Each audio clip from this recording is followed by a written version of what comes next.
प्रिया बचपन से ही पढ़ाई लिखाई में कमज़ोर थी। रंग उसका सांवला था, नाक नक्शा भी बाकी लड़कियों की तुलना में इतना खास न था। ऊपर से भगवान ने दांतों की बनावट भी टेढ़ी मेढ़ी दी थी। जब प्रिया छोटी थी तो बचपन में स्कूल के बच्चे चिढ़ाते, बड़ी हुई तो गली मोहल्ले के लोग उसे देखकर मुंह फेर लिया करते। कोई भी उसका दोस्त बनने के लिए तैयार न था।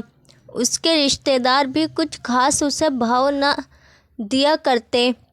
बस एक उसकी माँ ही थी जिसे उसके सूरत या लुक से कोई फ़र्क नहीं पड़ता। माँ प्रिया से और प्रिया माँ से बेहद प्यार करते। दुनिया भर की आलोचनाओं को सहने की शक्ति थी माँ प्रिया के लिए। जब कोई उसे डफर बोल देता या जब कोई उसे बदसूरत बोल देता, जब प्रिया को शादी के लिए देखना आए लोग उससे बिना पसंद किए लौट जाते। यहाँ तक कि जब खुद के पापा ही उसे मनहूस बोल देते, तब माँ ही तो थी जो उसे समझाती कि लोगों के बोलने से क्या होता है, तू तो मेरी प्यारी बेटी है। भगवान के किए इतने सारे अन्यायों के बावजूद प्रिया जीना सीख गई थी। वह खुश रहना सीख गई थी। जो भी गिने चुने लोग उससे बातें करते, उन्हें चुटकुले सुनाकर हंसाया करती और खुद भी ठहाके लगाकर हंसा करती। इसके अलावा एक और बहुत बड़ी खूबी थी प्रिया की, उसे खाना बनाने में बहुत मज़ा आता था। और न सिर्फ खाना बनाने में मज़ा आता था, उसका बनाया खाना खाकर लोगों को जो स्वाद आता था वह उनको खुश कर जाता था। और ये उसमें अपने आप तो नहीं आया था। दुनिया के ठुकराए जाने के बाद उसने अपना सारा समय खाने की रेसिपीज़ की किताबें, रेडियो शोज़ और टीवी चैनल्स को समर्पित कर दिए थे। प्रिया की तारीफ़ तो कोई भी नहीं करता, लेकिन उसके हाथों के बने खाने की तारीफ़ वह हर व्यक्ति करता जो उसे चखता।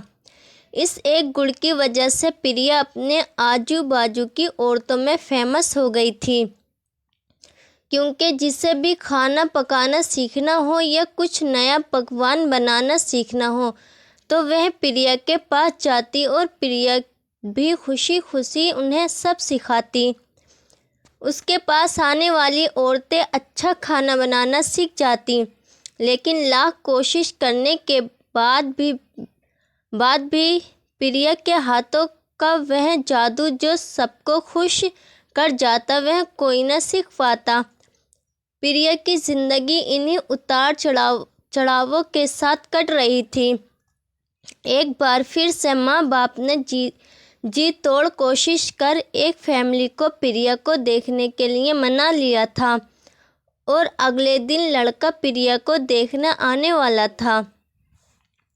प्रिया को इस बात की खबर होने पर वह दुखी और गुस्सा हो गई थी कि बिना उससे पूछे पता नहीं क्यों माँ बाप लड़कों को बुला लेते थे और उसका मजाक बना देते थे।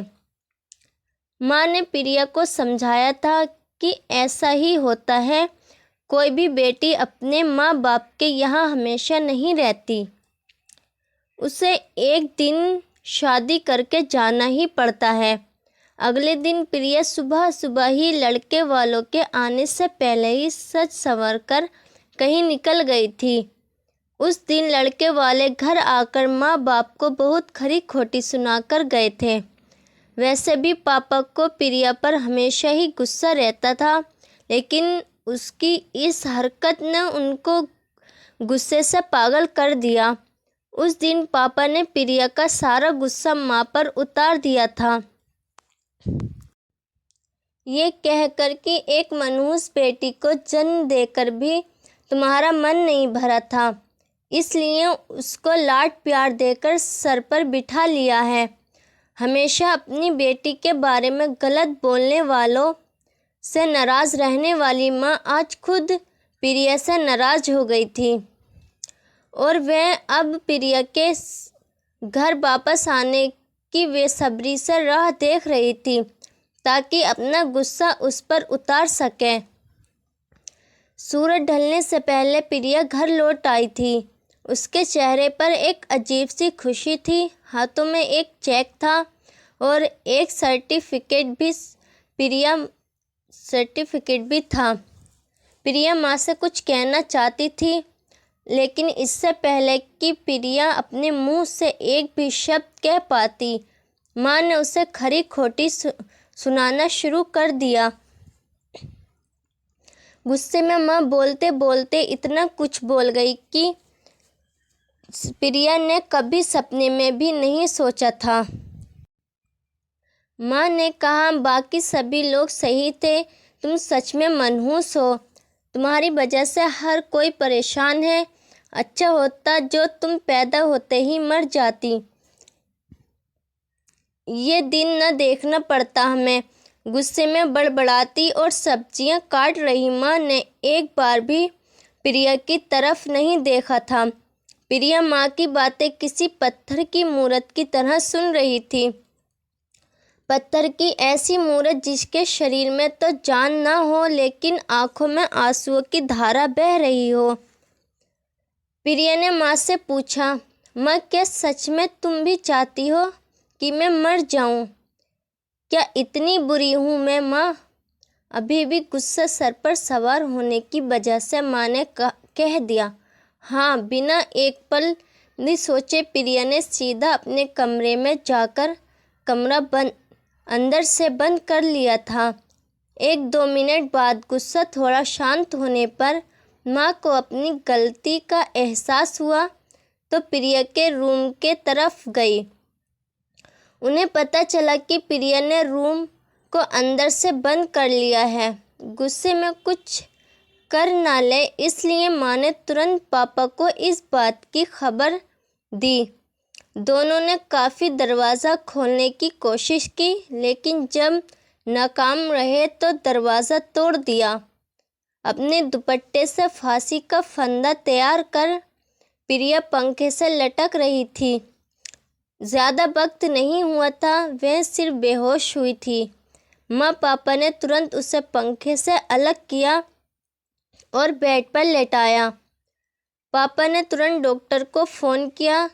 तब माँ का ध्यान बेहोश पड़ी प्रिया के हाथ में पकड़ी एक चिट्ठी और पास ही में पड़े 5 लाख के चेक और 5 स्टार होटल में शेफ की नौकरी के लिए कन्फर्मेशन लेटर पर पड़ी, जो प्रिया अपने साथ लाई थी। माँ और पापा ने वह चिट्ठी खोलकर पढ़ी जो उसने अभी अभी लिखी थी। चिट्ठी कुछ इस प्रकार थी, मम्मी और पापा, मैं जानती हूँ मेरे जन्म से लेकर आज के दिन तक मैंने ऐसा कुछ भी नहीं किया है जिस पर आप गर्व कर सकें, लेकिन मैं आपको बताना चाहती थी कि आज मैं खाना पकाने के नेशनल लेवल कंपटीशन को जीत चुकी हूँ और ये 5 लाख का चेक मुझे प्रथम स्थान पर आने के लिए मिला था, जिसको मेरा खाना इतना पसंद आया था कि उन्होंने मुझे एक बहुत बड़े होटल में बतौर मास्टर शेफ़ की नौकरी के लिए कन्फर्मेशन लेटर ही दे दिया था। पूरी दुनिया मेरे खिलाफ है। मुझे इस बात का कभी भी फ़र्क नहीं पड़ा और ना ही बाबूजी की कड़वी बातें मैंने अपने दिल पर ली थी, क्योंकि मैं जानती थी बाहर से सख्त दिखते मेरे बाबूजी अंदर से तो मुझे प्यार ही करते थे। प्यार न करते होते तो बिना मांगे मुझे कपड़े, मिठाइयाँ, पटाखे ये सब न लाकर देते। माँ के प्यार को कोई क्या बयां कर सकता है। मेरी माँ मेरे लिए मेरी सारी दुनिया थी। जब माँ मेरे साथ होती तो मुझे किसी बात की परवाह ना होती थी। मेरी माँ मेरी थी, इसलिए मुझे किसी और की ज़रूरत न थी। मेरी माँ मेरे साथ नहीं है तो मेरी दुनिया मेरे साथ नहीं है। इसलिए मैं आज दुनिया को ही अलविदा कहकर जा रही हूँ। मैं जानती हूँ आपने कभी न कभी भगवान से ये दुआ ज़रूर मांगी होगी कि अगले जन्म में मेरे जैसी औलाद न मिले। लेकिन मैं हमेशा ये प्रार्थना करती थी कि अगले जन्म में तो क्या, मेरे हर जन्म में मुझे आप जैसे ही माता पिता मिले। और आज भी यही प्रार्थना करके उसी भगवान के पास जा रही हूँ।